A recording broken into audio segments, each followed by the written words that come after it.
trouble. Reigns with a spear. Hey, legends in the making. You're tuned to WWE Uncovered, bringing WWE to your screen daily. Hit that bell, and let's start. For months, Don Callis carried himself like a man protected by power, influence, and an entourage large enough to make him believe he existed above consequence. He moved through AEW with the swagger of someone convinced that strategy and manipulation would always shield him from accountability. But on this particular night, that illusion finally cracked. The atmosphere in the arena felt charged long before anything happened. And when the moment arrived, it became clear that this wasn't another standard segment or promo battle. This was the night when avoidance, excuses, and elaborate defenses no longer worked. This was the moment Don Callis discovered that even the most carefully constructed walls can crumble when the right person pushes hard enough. And when that person is Jon Moxley, the storm is inevitable. Jon Moxley, a force of will, not a corporate star. Jon Moxley isn't the kind of wrestler who thrives on sponsorships or corporate branding. He isn't the type who needs the flash of merchandise tables or the approval of executives. He represents something raw and uncompromising. The belief that authenticity should guide every choice inside and outside the ring. His promises are not character lines or scripted bravado. They're commitments forged in the passion that drives him as a competitor and a storyteller. So when he announced weeks earlier that he owed Don Callis a reckoning, fans understood immediately that he meant every syllable. Moxley operates with an intensity few can match, and when his focus locks onto someone, the outcome is almost always unforgettable. The master manipulator meets an unavoidable moment. Don Callis built his career on influence, persuasion, and the ability to maneuver others into doing what he never wanted to risk himself. His polished appearance and self-appointed title as the Don helped create the image of a mastermind operating just outside the spotlight, while still controlling everything within it. For years, he manipulated alliances, redirected rivalries, and shaped careers from behind the curtain. But beneath that sophistication lived a reliance on bodyguards, family members, and allies to absorb consequences meant for him. It was a strategy that worked remarkably well, until he finally crossed paths with an opponent he couldn't outmaneuver. Jon Moxley had spent weeks studying Callis's movements, waiting not for an opening, but for the perfect moment to expose the facade that had protected him for so long. The arena braces for something different. From the moment fans entered the arena, there was a palpable sense that something unusual was about to unfold. Wrestling crowds develop an instinct for chaos, and on this night, their intuition was razor-sharp.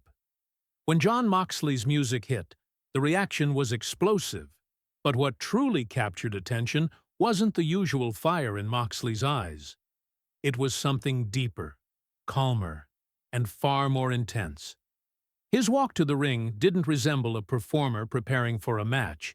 It resembled a man with a personal mission. Fans could feel that this confrontation had nothing to do with championships or rankings. It was about settling a debt too long overdue.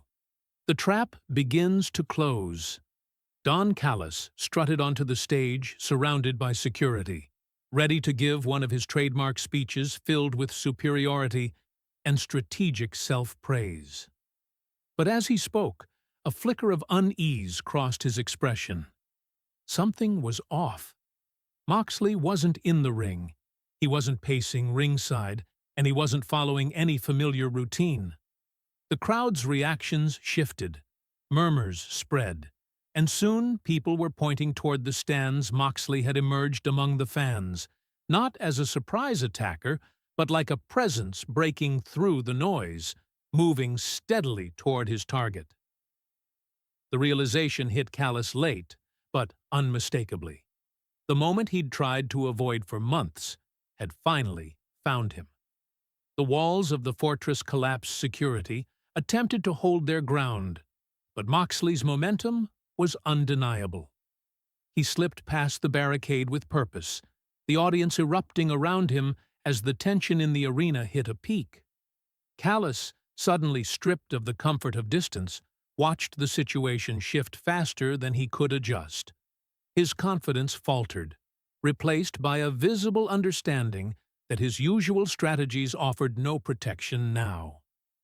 The image he had spent years crafting, of a powerful, untouchable orchestrator, gave way to the reality of a man who had run out of places to hide.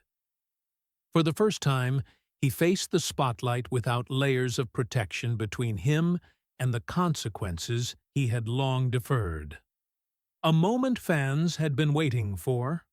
When Moxley finally reached Callis, the crowd erupted in a wave of cathartic release. Fans had waited months for the confrontation, and seeing Callis cornered brought a sense of narrative justice few wrestling stories capture so perfectly. Instead of an explosive, uncontrolled fight, Moxley delivered something far more impactful. A controlled, undeniable demonstration that Callis could not evade accountability forever. Every movement, every gesture, and every second of the exchange emphasized the collapsing facade of the so-called Don. Without a single graphic moment, the message was clear. This was the turning point in their rivalry, the moment when the power dynamic shifted permanently. The humbling of Don Callis Moxley didn't storm through this moment with reckless intensity. Instead, he used precision and presence to break down the persona Callis had clung to. He guided Callis toward the ring not to inflict harm, but to reveal truth, because the ring is where illusions fall apart. Inside those ropes, Callis looked nothing like the commanding figure he portrayed. His suit, his arrogance, his veneer of superiority all seemed out of place in a space built for competitors, not manipulators. The crowd watched as Moxley stood over him, not in triumph, but in declaration. Actions have consequences, and tonight, those consequences had arrived. The message heard. Around the wrestling world, Moxley took a microphone and delivered a statement that resonated far beyond one rivalry. He spoke about patience, resolve, and the difference between showmanship and substance. His words served as a reminder that trust, respect, and authenticity define true power in wrestling, not manipulation or the illusion of control. Fans hung on every sentence, understanding that this wasn't just a threat directed at Callis, it was a philosophical line in the sand. Anyone who built an empire on deception rather than integrity would eventually face a reckoning. And Moxley had become the living embodiment of that truth. The aftershock and the new reality officials intervened, restoring order, but the emotional impact of the segment lingered throughout the arena and across social media. Callis's aura of untouchability was gone, replaced by uncertainty and vulnerability. Wrestlers who had once feared or avoided him now saw opportunity. Storylines shifted, alliances wavered, and the foundation of power Callis had constructed began to show fractures. What fans witnessed wasn't revenge, it was narrative justice, the kind of storytelling that reminds viewers why wrestling, at its best, blends character, conflict, accountability, and emotion into something unforgettable.